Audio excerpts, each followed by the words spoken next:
మెదక్ జిల్లా రామాయంపేట మున్సిపాలిటీలోని దేవాదాయ ధర్మాదాయ శాఖ ఉమ్మడి మెదక్ జిల్లా endowment inspector Rangarao, EO Ravikumar ఆలయ కమిటీ చైర్మన్, ఫౌండర్ సరాఫ్ పాండురంగచారి ఆధ్వర్యంలో మహంకాళి ఆలయ నూతన కమిటీ కార్యవర్గం ప్రమాణ స్వీకారం చేశారు.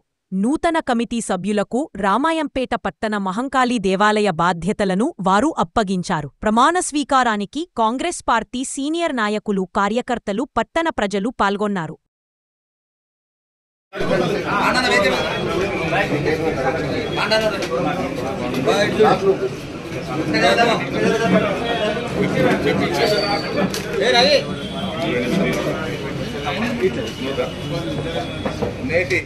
రామాయంపేట పట్టణ కుల ప్రముఖులు, మండల పట్టణ కాంగ్రెస్ నాయకులకు అందరికీ కాంగ్రెస్ పార్టీ తరఫున పేరున ధన్యవాదాలు తెలియజేస్తూ ఇంతటితో ఈ కార్యక్రమాన్ని ముగిస్తున్నారు.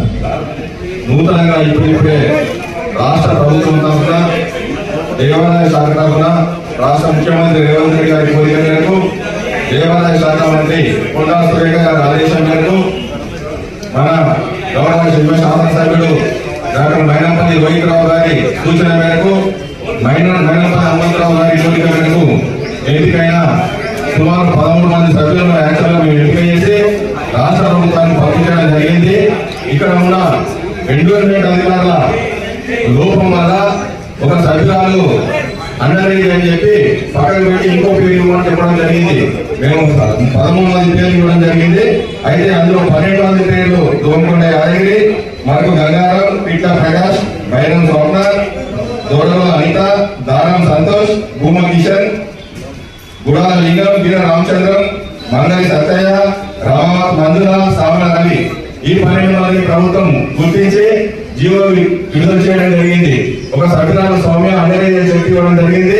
ఆ సభ్యురాల ప్లేస్ లో మళ్ళీ నోటిఫికేషన్ ఇచ్చి ఆ కుటుంబం నుంచే ఇంకో సభ్యుని కానీ సభ్యులుగా ఎంపిక చేస్తామని సవినయంగా కాంగ్రెస్ నాయకులందరికీ తెలియజేస్తూ, ఖచ్చితంగా ఈ 12 మంది సభ్యులు సంవత్సర కాలం పాటు పదవులు కొనసాగుతారు. ప్రభుత్వం తరఫున, రాష్ట్ర ప్రభుత్వం తరఫున, రాష్ట్ర ఎమ్మెల్యే గారి తరఫున, మన ఎమ్మెల్యే గారి తరఫున వాళ్ళు ఈ దేవాలయంలో దేవాలయ అభివృద్ధికి, ప్రజల సౌకర్యాల కోసం, భక్తుల సౌకర్యాల కోసం ఖచ్చితంగా ఈ 12 మంది చైర్మన్ గారితో కానీ యువ గారితో కలిసి పనిచేస్తారు. వీళ్ళు 12 మందిపై మా తరఫున, ప్రభుత్వం తరఫున, కాంగ్రెస్ పార్టీ తరఫున పూర్తి బాధ్యత పెట్టిందని గౌరవనీయ వ్యక్తం చేయడం జరిగింది. వీళ్ళు ఖచ్చితంగా ఈ రోజు ఇప్పుడైతే చైర్మన్ గారు చెప్పినో నిధులు కావాలని, ఖచ్చితంగా మా 12 మంది సభ్యులు మీరు కలిసి అందరు కలిసికట్టుగా వస్తే ఖచ్చితంగా ప్రభుత్వం నుంచి నిధులు ఇచ్చడానికి సిద్ధంగా ఉన్నాం.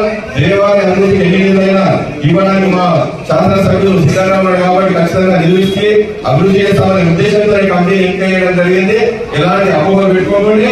ఖచ్చితంగా ఇక్కడ ఉన్న వ్యాపార సముదాయాలు కానీ వాళ్ళందరినీ కూడా పిలిచి మాట్లాడి వాళ్ళ రెండో పెంచేటి ఉన్న ఆదాయం పెరిగే ఉంటే దాన్ని కూడా మీరు అంత సమిష్టిగా నిర్ణయాలు తీసుకొని యువగారు మీ కమిటీ కలిసి తీసుకొని ఏ విషయంలో ముందుకు వచ్చినా ప్రభుత్వం తరఫున, ఎమ్మెల్యే గారి తరఫున మేము సహకరించడానికి సిద్ధంగా ఉన్నాం. ఇక్కడ ఉన్న ప్రతి నాయకుడు, ప్రతి కాంగ్రెస్ కార్యకర్త మనం మాట్లాడి అమ్మవారి ఆలయం అభివృద్ధి చేసిన ఉద్దేశంతో ఉన్నాం కాబట్టి ఖచ్చితంగా మీకు సహకరిస్తాం.